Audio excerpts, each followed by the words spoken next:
નમસ્કાર મિત્રો, સામાન્ય લોકો માટે મહત્વના સમાચાર સામે આવી રહ્યા છે। ખાંડના ભાવ ઘટ્યા। જી હા મિત્રો, તો સમાચારમાં વિગતવાર વાત કરીએ તો ખાંડના વધતા ભાવથી પરેશાન સામાન્ય લોકો અને મીઠાઈ વેપારીઓ માટે રાહતના સમાચાર આવ્યા છે। કેન્દ્ર સરકાર દ્વારા ખાંડની આયાતને મંજૂરી આપવા અને જામાખોરી સટ્ટાબાજી સામે કડક કાર્યવાહી કર્યા બાદ મિલ સ્તરે ખાંડના ભાવમાં મોટો ઘટાડો થયો છે। ખાદ્ય સચિવના જણાવ્યા મુજબ ખાંડનો એક્સ મિલ ભાવ હવે આશરે 55 રૂપિયા પ્રતિ કિલો થઈ ગયો છે।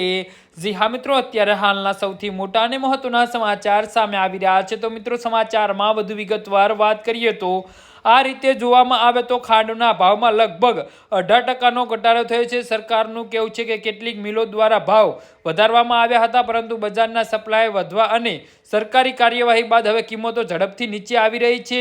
ખાંડના ભાવમાં અચાનક આવેલા ઉછાળા પર સરકારની સતત નજર છે। દેશભરમાં જામાખોરીની તપાસ માટે ફ્લાઇંગ સ્ક્વોડ તૈનાત કરવામાં આવી છે। આ ટીમો તપાસ કરી રહી છે કે વેપારીઓ જરૂરિયાત કરતાં વધુ ખાંડનો સ્ટોક કરીને બજારના ભાવે અસર તો નથી કરી રહ્યા ને। આ ઉપરાંત સરકાર દ્વારા ખાંડની આયાતને પણ મંજૂરી આપવામાં આવી છે। તેનો હેતુ સ્થાનિકને બજારમાં સપ્લાય વધારીને ભાવ પરનું દબાણ ઘટાડવાનો છે। જી હા મિત્રો, તો આના વિશે તમારું શું કહેવું છે તો નીચે અમારી કમેન્ટ બોક્સમાં જરૂરથી જણાવજો અને અમારી યુટ્યુબ ચેનલને સબસ્ક્રાઇબ કરવાની ભૂલતા નહીં। ધન્યવાદ।